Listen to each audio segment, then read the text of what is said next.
Okay, so welcome to the videos I'm gonna put to, or the video singular, one video I'm putting together for section 7 point, gosh, mistake already.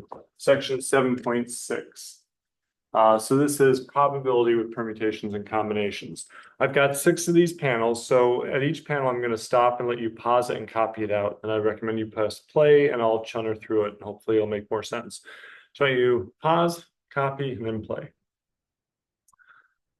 Okay, so this screen is hopefully going to be all review. What we've been looking at is if we have an experiment whose sample space, and if you recall, the sample space is all the possible outcomes of the experiment.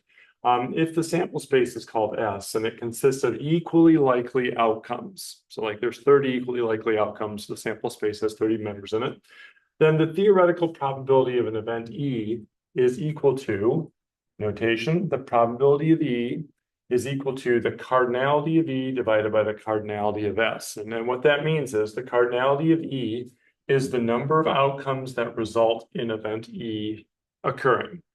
So maybe the event is you roll 2 die and the event occurs if the sum of the two numbers is a 7. So how many ways can you roll 2 die and have their sum add up to 7? That's the number we'd need in the numerator, okay, in the top here. And then the cardinality of the sample space is the number of possible outcomes. So we've worked with this definition in other settings on Wednesday and on your homework that's due on Friday evening. So in this section, what we're going to consider is scenarios where n of E and or n of S, so the cardinality of the event or the cardinality of the sample space, are determined either by permutations, in which order matters, right? O and P are next to each other in the alphabet, so order matters with permutations, or the cardinalities are calculated by combinations, okay? And that's where the order does not matter, right? So I'm going to pause, move it over to the next screen. All right, so the rest of the video consists of 5 examples. So here's the first one. Why don't you pause, copy it down, and then I'll press play and I'll talk through it. Right. So in this example, you belong to some kind of club, like a club on campus that has exactly 10 members in it. And that includes yourself and 3 of your friends. Okay. Now the club needs to elect a president and a vice president. What is the probability that you are elected the president and one of those 3 friends of yours is named the vice president? Okay. All right. Well, sample space. Let's calculate S first. If we have an election where we have to elect 2 people, a president and a vice president, the sample space is all choices of a president and vice president of the club from these 10 people, okay? Now, order is mattering. The first person I select is going to be the president. The second person I select is going to be the vice president. So it's not like I'm just grabbing 2 people and saying, hey, you're my officers. No, I have to pick one person and say, you're pres, you're vice pres. So if I want to calculate N of S, since order matters, I'm thinking permutations. So I'm thinking I've got 10 people, and I'm going to do a permutation of selecting and ordering 2 of them, right? And we have a formula for this, right? We do 10 factorial over 10 minus 2 factorial. 10 minus 2 is 8. And if you recall, 10 factorial is 10 times 9 times 8 times 7, all the way down to 1. 8 factorial is 8 times 7, all the way down to 1. And if you note, the 8 times 7 times 6 all the way down to 1 on top cancels with the exact same thing downstairs. And I'm just left with 10 times 9, which is 90. Okay. All right, so moving on to event E. Event E is what we want to see happen. We want you to be elected president and one of your friends to be vice president. Okay. Let us calculate how many ways this could happen. Well, break it into tasks. So I'm calculating N of E, the number of ways that E can happen, the cardinality of E. The first task, we need to elect you president. There's only one way that can happen. You get chosen to be president. So there's one choice for E for the first task. Task 2 is elect one of the friends to be vice president. Well, since there's 3 friends, there's 3 ways that could play out. Your buddy Bill, your buddy Bob, or your buddy Buffoon can get elected vice president. So there's 3 ways that task 2 can happen. The multiplicative process says I can just multiply those 2 guys together and I get 3. Great. So I've got the size of S, got the size of E. The probability of E then is the cardinality of E divided by the cardinality of S, which I now know is 3 for E, 90 for S. And that gives me a probability of 0.0333 repeating. Or if I want decimals, decimal percentage, sorry, if I want percentage probability, I move that decimal spot over 2 spots So I get 3.33%. Pause it again. All right. So in that last example, since I was electing a president and then a vice president, the order of selection mattered. So that's how I knew it was a permutation. So why don't you pause, copy this one down, and then press play. All right. So in this example, we have a bag of letters. Like Scrabble has a bunch of tiles in a bag, and each tile has a letter on it. Okay. So I've got a bag of letters, and it looks like I've got 4 letter C's, 2 letter D's, 3 letter I's, 3 letter T's, and 4 letter Y's. Okay. So what is the probability that 4 letters chosen at random will spell in order, like in the order I select them, the word city, C-I-T-Y. Okay. All right. And as soon as you see that in order, you should be thinking, it's probably a permutation. Order matters. Okay, so let's calculate the sample space. S. It's all ordered selections of 4 letters from and I counted 16 letters in the bag. So this experiment involves me grabbing 4 letters from the bag. That's the experiment. So all ordered selections of 4 letters from the 16 letters in the bag. And I have to do ordered because it said in order. All right, well, that's permutation. So if I want the cardinality of S, the 16 letters in the bag, I'm going to select an order for them. So that's 16P4. There's my formula for it, 16 factorial over 16 minus 4 factorial. 16 minus 4 is 12. And then the factorial is breaking them down. I get 16 multiplied down to 1, 12 multiplied down to 1. And if you note, the 12s on top down to 1 cancel exactly with the same people down below. And I multiplied that out and I got 43,680 ways this game could play out, different ways. Okay. All right. Well, I'm looking for the probability that we draw the letters C, then I, then T, then Y, right? So that's the event E. And if I'm looking to figure out how many ways that could happen, well, I'm going to break it down into 4 tasks. The first task is draw C with the first tile.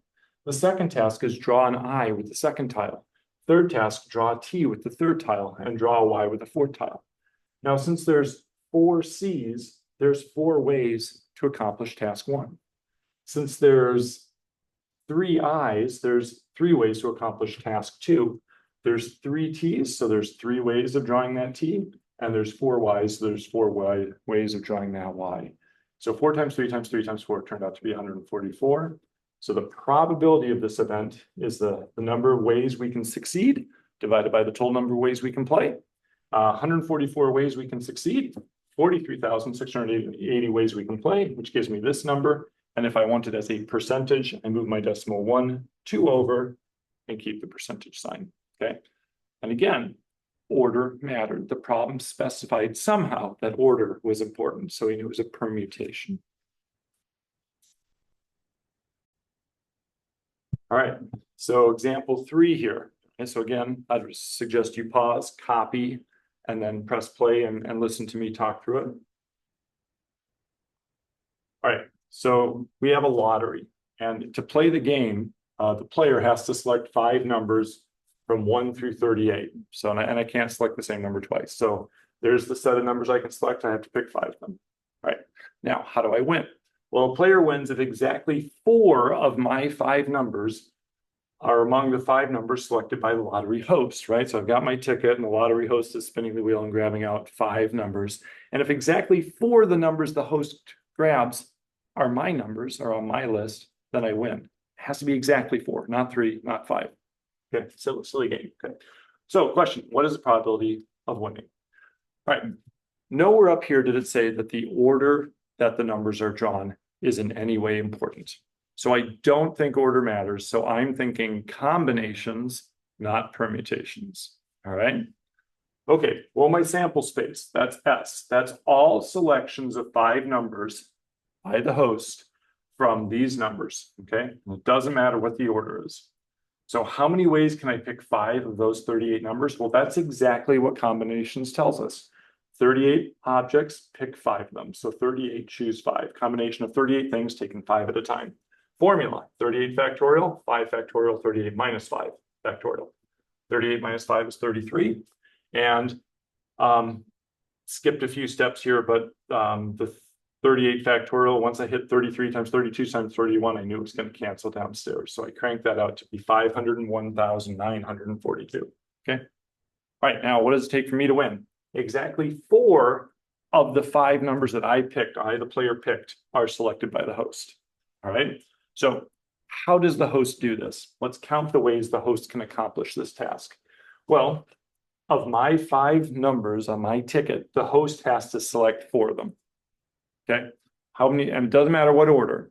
Okay. So there's 5, choose 4 ways that can happen. And then the last number that the host selects, task 2, the last number the host selects can't be one of the 5 on my list. All right. So task 2, that last number the host selects, it can't be one of my 5 numbers. That must mean there's 33 other numbers from the original list that the host could select from. So there's 33 ways the host can accomplish task 2. All right. Well, 5C4, we got a formula, 5 factorial over 4 factorial, 5 minus 4 factorial. 5 minus 4 is 1 factorial, which is just 1. So 5 factorial and the 4 factorial, everything kills except the 5 on top survives. 5 times 33 is 165. So what's the probability I win? Well, it's the number of ways I win over the number of ways the game can be played. We found there are 165 ways I could win out of the 501,942. So that gives me 0.00033, or if I went to percentage, move the decimal over twice, and I get 0.033% probability that I win. Not a very fun game with those winning odds. Okay. Okay, 2 more examples. Hopefully the shine isn't too bad. Okay, all right. So again, I would pause, copy this down, and then press play and let me talk through it. All right, so in example 4, we got a standard deck of playing cards. That means there's 52 cards. 13 of them are the suit hearts, 13 of them are the suit clubs, 13 diamonds, 13 spades. Okay. If you don't know that, don't worry. I will provide that information on the exam if I ask such a question. All right, so I'm going to draw 5 cards from that standard deck of 52. And what is the probability that you select 2 diamonds and 3 hearts? Okay. So we're selecting from a deck of 52. Nowhere up here does it say 2 diamonds in order or 3 hearts in order. So it doesn't appear order is relevant at all. So if order is not important, it's probably a combination, not a permutation, right? Okay, so that's what I just set up here. The order selecting cards does not matter, so I'm thinking combinations. So what's my sample space? Playing this game means I'm selecting 5 cards from 52. How many ways can I do that? Well, that's exactly the combination of 52 things taken 5 at a time. There's my formula from a few sections ago. 52 minus 5 is 47. The 47 factorial kills everything about 52 factorial except the 52, the 51, the 50, the 49, and the 48. The 47, 46, all the way down to 2 times 1 is all killed by the 47 factorial. And then 5 factorial is 5 times 4 times 3 times 2 times 1. I multiply that out and I get 2,598,960. Okay, now the event we're looking for, drawing 2 diamonds and 3 hearts. Okay, let us calculate the number of ways we can do that. So my first task is going to be, hey, how many ways can I get 2 diamonds? Well, there are 13 diamonds and I need to select 2 of them. So how many ways can I do it? Well, that's exactly a combination of 13 objects taken 2 at a time. My second task is select 3 hearts. How many ways can I do that? Well, there's 13 hearts and I need to select 3 of them. So it's a combination of 13 objects selected 3 at a time. There's the formula for combination of 13 objects, select 2 of them, 2 at a time. There's a formula for 13 objects, select 3 of them. Combination of 13 objects, select 3. Okay. 13 minus 2 factorial is 11 factorial. 13 minus 3 factorial is 10 factorial. The 11 factorial kills everything up on the 13 factorial except the 13 and the 12. And there's my 2 factorial. The 10 factorial kills everything about the 13 factorial except the 13, the 12, and the 11. And there's my 3 factorial. I multiply that out and I got 22,308 ways of having 2 diamonds and 3 hearts. So what's the probability this happens? Well, there's 22,308 ways of getting it to happen out of the 2,598,960 ways of selecting 5 cards from a deck of 52. and that gives me 0.008583. And if I want a percent, I move the decimal to the right 2 spots, and I get 0.8583%. Okay, order didn't matter, it was a combination. Okay, last example, and this one's got a bit of a wrinkle in it, all right? In this problem, instead of trying to calculate the probability of the event, I'm going to try and calculate the probability of the exact opposite event because I think it's easier to do, and then I'll have to make a correction to get back to what I really want. So pause, copy, then press play. Okay, so there's 58 people who are at a raffle, and they each buy exactly 1 ticket. Now you're there with 4 of your friends. So there's the 5 of you, and then there's 53 other people. Each of you have 1 raffle ticket, okay? Now, 3 of these raffle tickets are going to be randomly drawn, and each of those ticket holders gets the exact same prize. That's important. Exact same prize means first ticket doesn't get 1 prize, second ticket a different prize, third ticket a different prize again. These are all the same prize. So it doesn't actually matter if your name is selected with the first ticket or the third ticket, you get the same prize. So order isn't mattering. Got to be a combination, okay? All right, so order doesn't matter. The order of winning doesn't matter. So this is a combination. All right, so let's check this out. Our sample space. How many ways could this possibly go down? Well, how many ways are there to select 3 tickets from a pile of 58 tickets, right? That's it. And it doesn't matter what order I select the 3. So that's the number of such ways. It's a combination of 58 objects, select 3 of them. That's it. There's my formula for combinations. 58 factorial, 3 factorial, 58 minus 3 factorial. 58 minus 3 is 55. And the 55 factorial kills everything about the 58 factorial except the 58, 57, and the 56. And that 3 factorial is there, 3 times 2 times 1. And that cranks out to 30,856 ways that we can play this lottery, okay? Now, the event we're looking for is the probability is at least one of the 5 of you, you and your 4 friends, at least one of you winning a prize.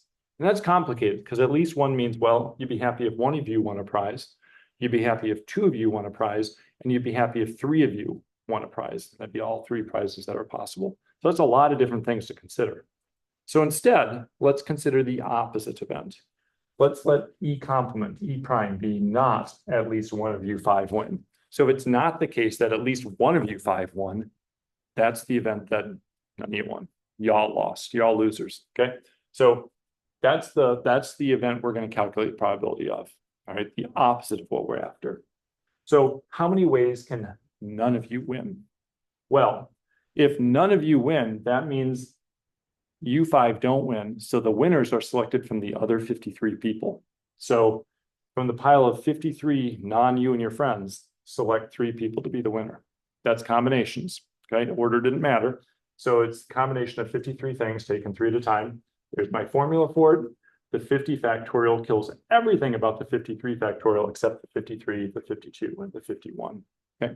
And then the 3 factorial is downstairs. So there's 23,426 ways you and your friends can walk home utterly without any prizes, okay?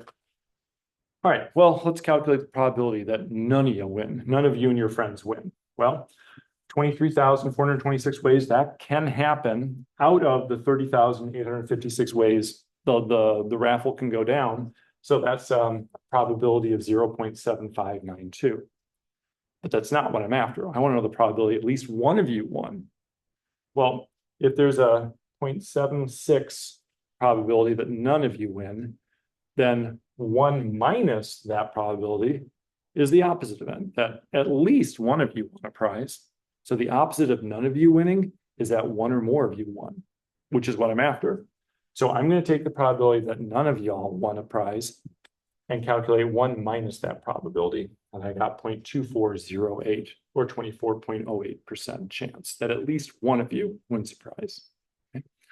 All right, so these 5 examples should give you a really good guide to all the problems on your homework. These can be challenging problems, so I'd urge you, go to the Math Tutoring Center on Monday. Come to my office hours Monday morning before 12 o'clock.